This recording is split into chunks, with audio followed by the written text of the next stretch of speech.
vamos meditar na palavra, que eu não vou delongar muito, e eu estou sem relógio, porque eu esqueci em algum lugar, eu creio que foi na casa da minha irmã, no norte do país, ficou em algum lugar meu relógio, mas eu não quero delongar. Vamos abrir as Bíblias para a primeira carta de Pedro, o capítulo 2, e vamos ler o versículo 11, e depois eu vou usar o restante do texto para fazermos algumas aplicações, mas eu quero usar somente 1 Pedro 2,11.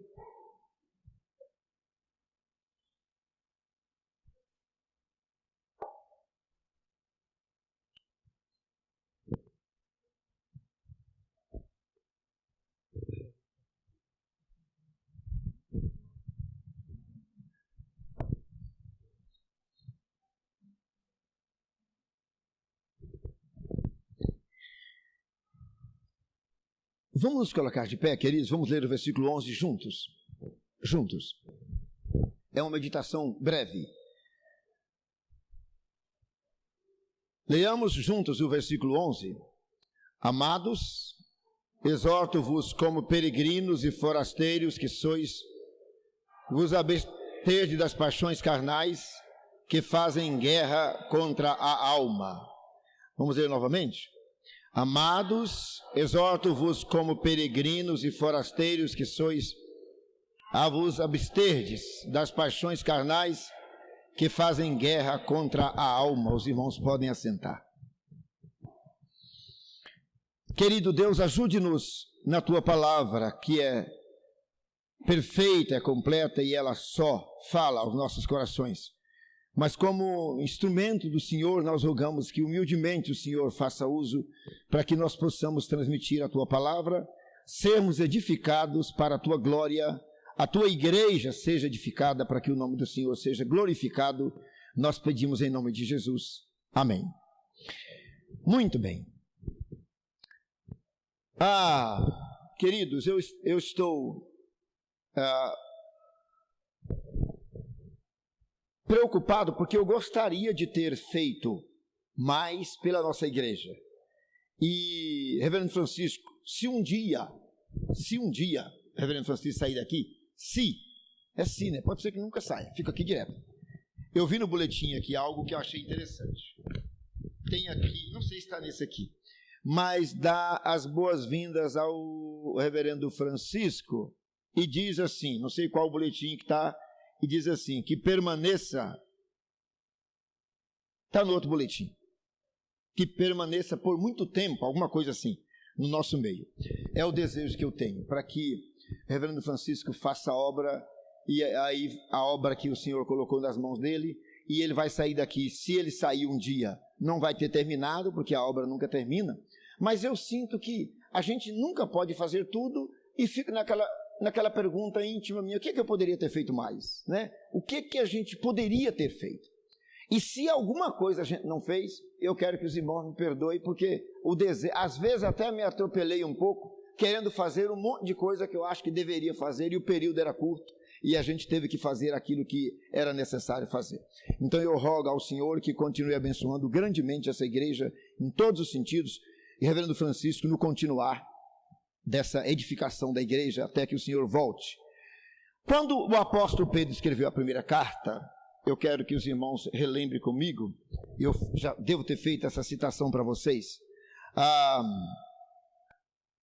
Se fôssemos dar um título, um tema para essa carta, seria a convicção cristã em meio ao sofrimento.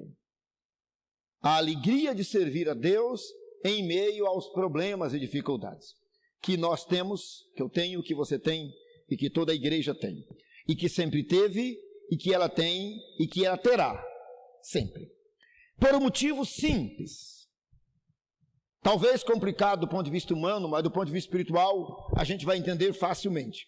O versículo 11, quando o apóstolo Pedro escreveu essa carta, estava instruindo os irmãos quanto à vida exemplar que eles deveriam ter de uns para com os outros e para com a sociedade. E nesse parágrafo especificamente, mas mais o versículo 11, ele vai dizer o seguinte: queridos, amados, eu vou exortar vocês, ele está exortando a igreja, e ele afirma algumas coisas que eu quero também relembrar como igreja. Primeiro ele diz assim: vocês são peregrinos e forasteiros. É preciso entendermos o que é isso. A igreja de Cristo, ela é chamada como peregrina e forasteiras, por alguma coisa muito especial. O peregrino e o forasteiro não tem aonde ficar. Geralmente o peregrino não tem casa, não tem parentes, não tem pátria, não tem direitos, não tem também alguns deveres. Por ser peregrino com o mundo, às vezes ele não tem deveres. E aí o apóstolo Pedro diz à igreja que ela é peregrina e forasteira. Se você serve a Deus sem ter isso em mente, você pode ter problema para servir ao Senhor. A igreja precisa ter em mente isso. Nós estamos aqui em uma terra estranha, não somos conhecidos ou não somos reconhecidos, não há nenhum valor, o mundo não dá nenhum valor para um crente fiel a Deus. Só dá valor às pessoas servas de Deus, aqueles a quem o Senhor chama. A não ser esses, a sua vida espiritual não tem valor para o mundo. Se os crentes não entenderem que é assim, fica difícil servir ao Senhor. Se nós acharmos que aqui é lugar de glória, nós vamos perder tempo. Se nós acharmos que aqui é lugar de recompensas, então nós vamos perder tempo também. Aqui você é peregrino e forasteiro, você não tem onde ficar, aqui você não tem apoio, aqui você não tem parente, aqui você não tem pátria, aqui você não tem direito, aqui você não tem ou não é nada diante do mundo. Jesus disse isso. Segunda coisa que ele disse: como peregrinos que estamos aí, fomos chamados, um dia saiu de uma terra, no caso aqui é muito fácil e bom lembrar da terra do Egito, né? Que o povo de Deus sai da terra do Egito, aonde tinha um faraó que mandava, que dava ordens. Eles entram no deserto e aí vão até a terra prometida. Nesse período, eles não tinham pátria, não tinha lugar para ficar. É esse o pensamento do apóstolo Pedro.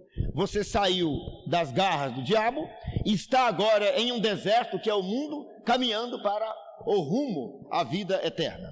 Nesse período, você é peregrino e forasteiro. Não há glórias para o servo de Deus aqui na terra. Eu estava falando com o querido esses dias, se você olhar a história do povo de Deus, todos os heróis da fé morreram cortados pelo meio, cerrado, jogado nas covas. Eu contei para vocês, falamos sobre o apóstolo João, Apocalipse, o último dos apóstolos vivo. A recompensa que ele teve do ponto de vista humano foi uma ilha de Pátimo, isolada, sem ninguém, jogado para as cobras, como diz o ditado popular, e lá ele ficou até quando o Senhor permitiu. Não há nenhum tocar de trombeta para os grandes homens de Deus, para o servo de Deus, nunca houve. Então não espere isso. Você aqui é peregrino e forasteiro. Agora, é um peregrino transformado. Um dia o Senhor Jesus alcançou você pela graça. Você foi alcançado pela graça, pelo amor de Deus. A morte de Cristo na cruz te deu direitos. Aqui você é peregrino e forasteiro, mas no céu é cidadão. Lá no céu nós somos cidadãos do Senhor. Somos justos, salvos, santos. Aí ele disse: mas como estão no lugar, numa situação de peregrinos, num mundo duro e difícil, ele vai recomendar à igreja que abstenha das paixões carnais. Ou seja, quando houve conversão, quando Deus te chamou da morte para a vida, agora nós estamos nesse desafio de ser peregrinos, não reconhecidos pelo mundo, não valorizados pelo mundo, mas extremamente valorizados pelo Senhor por causa de Cristo.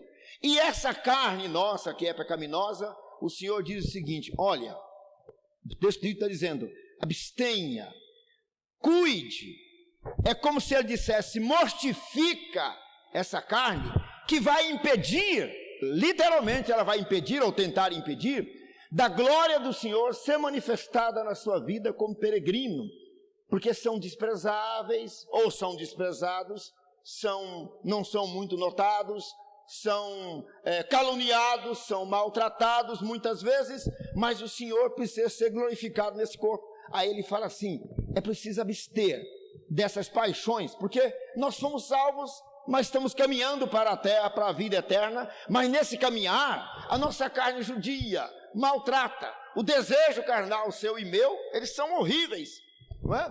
Não há vontade na sua carne de servir a Deus, não há na minha carne vontade de servir a Deus. Nós temos aqui uma briga constante, o Espírito Santo do Senhor mostrando o que deve fazer e a carne tentando impedir. Aí ele fala assim: a igreja de Cristo é peregrina, tenha isso em mente. Segunda coisa, cuide, abstenha das paixões carnais que tanto impede de fazer o que ele vai dizer em seguida. Ele vai dizer assim nos versículos seguintes, todos os versículos seguintes: o Senhor Deus deve ser glorificado no seu corpo, o seu viver diário deve glorificar o Senhor, e se não abster dessas paixões, nós vamos trazer para dentro da igreja brigas, contendas, falácias, facções, mentiras, ódio, desapego àquilo que é espiritual. Aí o apóstolo Pedro fala: abstenha, lute, não permita ou não dê lugar à carne para que ela tenha poder de chegar e causar divisões e facções da igreja. Abstenha. E ele fala assim, porque ela faz guerra contra a alma. Então a nossa luta é para servir a Deus, e a nossa alma, a guerra da carne contra o espírito é constante. E aí o texto diz que a nossa alma entristece quando nós pecamos, quando a carne domina, nós pecamos, então a nossa alma fica triste, e isso impede o louvor, impede a gratidão, impede as manifestações de gratidão que nós temos para fazer ao Senhor. Então aí o apóstolo Pedro vai dizer o seguinte: vocês são peregrinos, mas no céu vocês são cidadãos do Senhor, portanto, abstenha, lute contra a carne, porque ela faz guerra contra a alma. Ele vai dizer no versículo 12: mantenha o bom exemplo, tenha bom procedimento na cidade por onde anda. Você no seu emprego, no seu serviço, na sua casa, dê exemplo de cristão. Faz com que as pessoas possam conviver com você e falar assim: esse aqui é um servo de Deus. Lá na sua casa, lá no seu serviço, na igreja, aqui no dia a dia da igreja, as pessoas olham e falam assim: fulano é um servo de Deus. Eu posso até discordar dele, mas ele é um servo de Deus. O bom exemplo cristão. Ele vai dizer que abster da carne, para que dá um bom exemplo cristão, ele vai dizer assim: também sujeitai as autoridades. A nossa carne não gosta de submeter. Ele vai mandar, é preciso nós aprendermos a obedecermos autoridades. E hoje nós temos autoridades aqui, pastor e o conselho, e os presbíteros que formam o conselho. Obedeça. Ele vai dizer que mesmo que eles não sejam bondosos, obedeça. A nossa carne vai lutar contra isso. Obedeça às autoridades.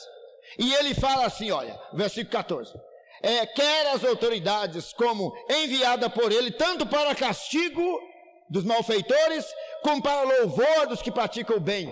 Então, obedeça. Quando for repreendido, obedeça. Quando for louvado, obedeça. Porque essa é a característica dos peregrinos que estão lutando contra a carne. E ele vai dizer, vou passar rapidamente, versículo 15: porque assim é a vontade de Deus. Não é que deve ser a vontade de Deus, é a vontade de Deus. Os forasteiros e peregrinos obedecem. Eles lutam contra a carne para que o nome do Senhor seja enaltecido. Versículo 16: como livres que sois. Talvez aqui o autor tenha a ideia de que o peregrino, ele não tem pátria, mas ao mesmo tempo ele tem uma certa liberdade. Mas o que ele está dizendo aqui é que livres de ser impedido de não fazer a vontade de Deus. A liberdade aqui que ele está dizendo não tem nada que impeça vocês fazerem isso que eu estou pedindo. Só pode obedecer ao Senhor quem foi restaurado, transformado, regenerado. Esse pode fazer isso que ele está pedindo. A carta foi dirigida a crentes. Quem não foi transformado não tem condições de obedecer isso aí. Aí ele está dizendo, vocês são livres para fazer isso. Então o crente em Cristo não tem nada que impeça ele obedecer ao Senhor, exceto a sua carne que vai guerrear contra ele. E o versículo 16 termina dizendo assim, ó, não usando todavia a liberdade por pretexto de malícia, ou da malícia, mas vivendo como servos de Deus. Ele encerra dizendo, tratai todos com honra, amai os irmãos, temei a Deus e honrai ao rei. Ele está dizendo, vida fraterna entre a igreja, temor a Deus, respeito para com o Senhor, temor a Deus, e honra ao rei, aqui seja ele autoridade da cidade, ao prefeito, ao pastor, aos presbíteros, a sua autoridade por onde você anda no seu serviço. Ele está dizendo, faça isso. E aqui há um imperativo, né? Tratai a todos, é um imperativo, é uma ordem. Então vamos concluir lembrando o seguinte, Pedro está escrevendo a carta, orientando os irmãos quanto à dificuldade de servir a Deus, mesmo diante do sofrimento. Esse é o tema da carta. Nesse capítulo ele diz o seguinte, a vida cristã tem que ser exemplar. Apesar de sermos peregrinos aqui, a Bíblia diz que o Senhor espera, que você seja esse resplendor da glória de Deus, mesmo como peregrino para o mundo. Mas para Deus é cidadão, para Deus são justos, salvos. Né? Por isso que ele pede, então ele vai dizer, a esses peregrinos regenerados, salvos, redimidos, eles vão manter o bom exemplo, eles vão obedecer às autoridades e às instituições humanas, eles vão fazer com que o nome do Senhor seja glorificado, mesmo que as autoridades façam aquilo que você goste ou não, que essa é a vontade de Deus. Vocês são livres para fazer isso. Eu não estou pedindo a vocês coisa que vocês não podem fazer. Vocês são libertados em Cristo para fazer isso. Portanto, essa trilogia dele aqui, amai os irmãos e temei a Deus e honrai ao rei, é dada a quem foi salvo. Você foi salvo em Cristo, querido, faça isso. Vocês foram salvos em Cristo, façam isso. Eu gostaria muito de, alguns tempos depois, não sei quantos dias, ou a gente passar por aqui, ou passar de passagem, ou vir aqui, e ouvir notícias agradáveis. Fala assim, a igreja de São Joaquim, ela deu passos largos rumo ao crescimento espiritual, numérico. Nós temos muito banco para ser preenchido aí hoje, né? Tem toda a estrutura aí para fazer isso. Eu gostaria muito de ouvir essas notícias da igreja. Infelizmente, eu passei numa igreja agora que a gente ouviu tudo o contrário, né? Uma igreja amável, bondosa, prestativa, uma igreja alegre, uma igreja que fazia aqueles acampamentos assim, memoráveis, uma igreja que fazia aqueles mutirões memoráveis, uma igreja que fazia passeios, retiro espiritual, era tido como a igreja exemplar. Inclusive na cidade era vista como a igreja que era uma igreja dinâmica. O presbitério todo via aquela igreja como uma igreja animada, disposta e tal. E querida, eu tivemos a tristeza, né, de ouvir brigas, confusões, facções. O conselho foi exonerado, o pastor foi afastado, mandado embora do campo para outro lugar, exonerou todo o conselho, agora mandou um novo pastor para recomeçar tudo de novo. O que foi feito há 12 anos atrás, morreu tudo, parou. E é uma coisa triste. Eu gostaria muito de ouvir notícias que essa nossa igreja vai continuar dando passos largos rumo à nossa esperança eterna, da vida eterna, mas à glória do Senhor. Eu quero orar ao Senhor e pedir ao Senhor que nos ajude, que ajude essa igreja a fazer isso. Vocês são peregrinos, mas chamados para glorificar o nome do Senhor nesta terra até que Ele volte. E a igreja de São Joaquim tem sobre os ombros essa responsabilidade também, como toda a igreja verdadeira do Senhor Jesus. Vamos falar com o Senhor? Querido Deus, louvamos-te porque o Senhor nos salvou, nos deu a vida eterna. E nós pedimos, Senhor, a tua bênção, a ajuda do Senhor, nesse mundo que somos forasteiros e nós não temos pátria aqui. Aqui não há nada que alegra a nossa alma, não há alimento para a nossa alma. Somos forasteiros de fato, mas cidadãos dos céus, que estão aqui para que possamos testemunhar a tua palavra, possamos dizer ao mundo que o Senhor Jesus faz isso na vida daqueles a quem Ele quer. E nós pedimos que o Senhor faça isso em cada vida, aqui nessa igreja, nesse local, para que o nome do Senhor seja grandemente glorificado nesta região, nessa cidade, nesse templo. O nome do Senhor seja glorificado.